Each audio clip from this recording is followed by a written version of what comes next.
Hi, Dyan Reaveley from Dylusions. Another little quick video that I'm going to do for you. I'm so excited to bring out collage sheets at this show, and they come in packs like this. I've taken them out of the packaging, obviously. We have set 1 and we have set 2.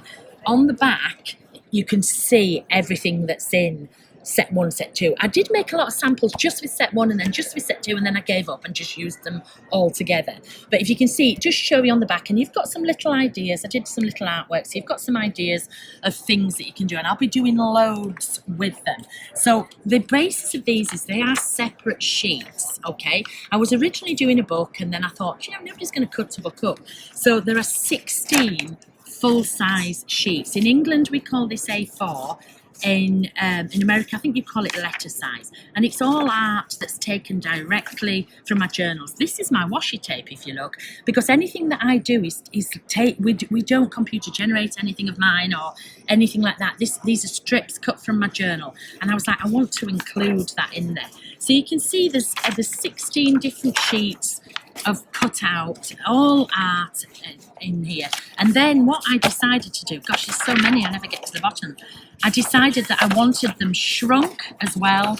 So you then get another 8 sheets where they're half size. So for example, this is your full size sheet. This is your half size sheet, okay? So you have 24 sheets of these all together.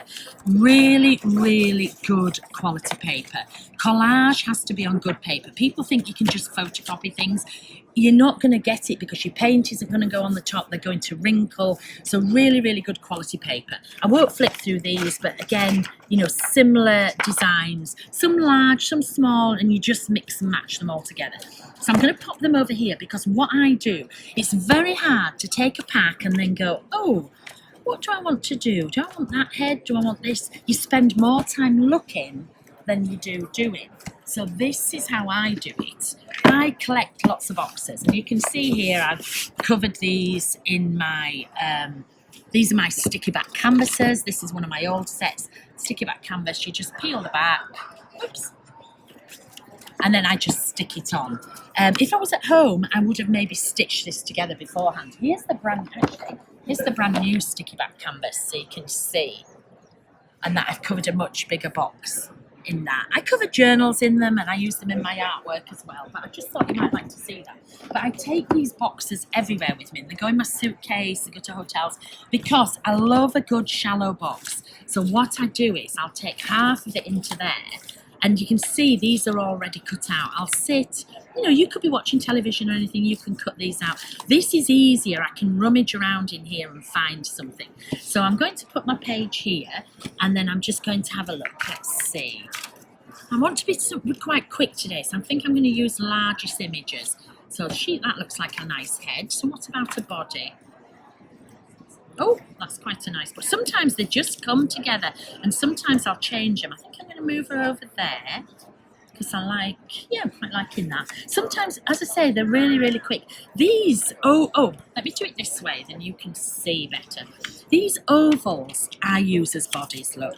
This is just some interesting, in my journal that I've used, and can you see how I use my body? I could put a wing on, so there's lots and lots, in case you were wondering what they were. But I think that body's quite nice. I could chop her legs off. I could put different feet. I could put different feet on. For example, I could pop that on the bottom. I could change heads. It's always a bit difficult. See, which do you prefer, Kelly? I think that yellow might go, actually. I don't know. Imagine the pink pops. Have you got a preference? I like the pink. Yeah, the pink pops. Because I like the pink in the skirt with the pink. Yeah, that one. Or you could pick like the yellow. So these were all hand doodled by me, but you could add extra. You can add your own doodles in. So I'm wanting something else down here. Oh, I've got a house. My little house. I never know. I just rummage through and I pull things out. Oh, there's another little bit of pink. Let's see. I think I feel I need something else. Let's have a frog. No. And these are just all those sheets just cut out and popped together. Maybe I know. Maybe the house. Because I'm weird, I am. I'm just going to give it a quick spin. Yes, I like that. So I'm just going to turn it this way. I'm just going to put these out of the way. Normally, I would never do one page. I would probably do 12 pages. What I would normally do is I would do this page like that. Then I would take another page. I wouldn't stick. I place it on the top. I do another page, another page, another page, till I've got a row of pages, and then I go in and I start gluing. Okay, so I'm going to use my glue stick. My favourite thing for gluing collage is my glue stick, and the difference between my glue stick and everybody else's is my glue stick works. So it's the Dylusions little glue stick. You could use a gel. Dina has gel mediums. You could use a gel medium. What I wouldn't use, I need to check. Tim has a collage medium, and I need to check that. I'm just a glue stick girl, so I'm not really up on what other people use. But you wouldn't use something like a PVA or a Mod Podge. You wouldn't use a wet glue.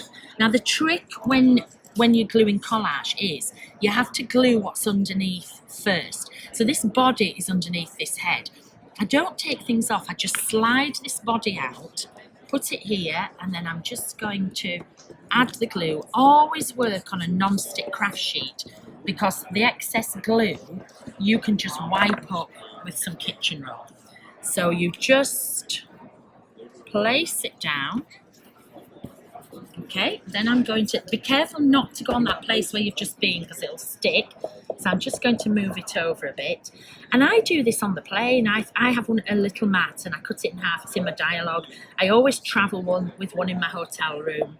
So if I'm not cutting, I'm sticking, etc.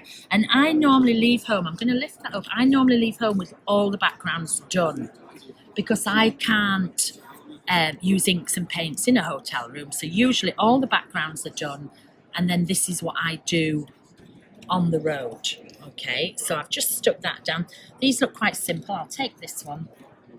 And you can't go wrong. Whatever you do is right in collage. That's what I like. Where people do go wrong in collage is expecting to find some meaning for it. And there is absolutely no meaning at all. You just have fun. As long as I'm having fun, that's all that matters to me. But people are a bit frightened of it, but hopefully these images, sorry Kelly, I'm moving it around as I'm going, these images will just, oh, that's the bit that's got paint on, I'll just take another one of these, make it so easy for you. So I haven't, let me just glue this one.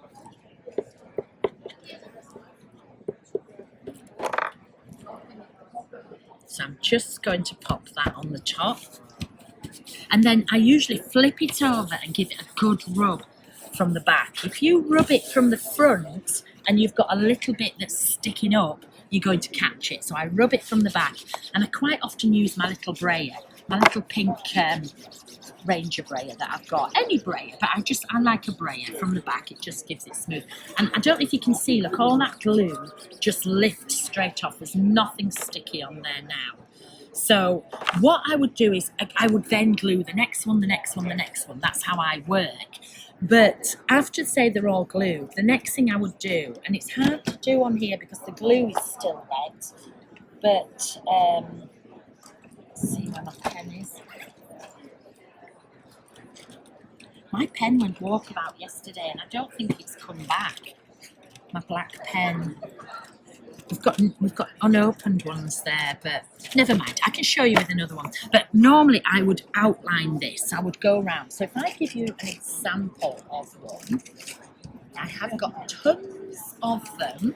So here's one I prepared earlier. I don't know if you can see, there's a black line all around the outside. So this at the moment looks as though it's still sitting on the top, whereas this gives it a shadow and makes it look as though it belongs. So that's what I would go in and do when it's dry. And then the finishing touches, you could write like I did here. I wrote on these because I was waiting for these to arrive, but these are my back chat, okay? And this is back chat 2. I had two sets out before, and they come in black with white writing, and they come in white with black writing. You get 8 sheets in each. It's the same quotes in each one, but they're my usual sarcastic sayings. So let's find something to put. I'm just going to turn this back round this way again. There we go. The answer is always no. Sometimes things just jump right out at you. So I'm just going to take my scissors and I'm just going to piece them. I like to cut them up. You can use them exactly as they are, or you can just piece them together like so.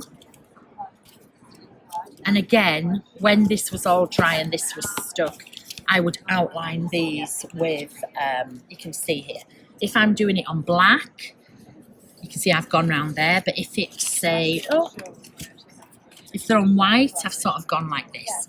And it just finishes them off. So there you go, quick page. And the doodling and the finishing off and the white here, again, would only take about 10 minutes, but that's what I do on the plane. I very rarely do them in videos because this is my plane work. So there you go, easy when you know how, isn't it?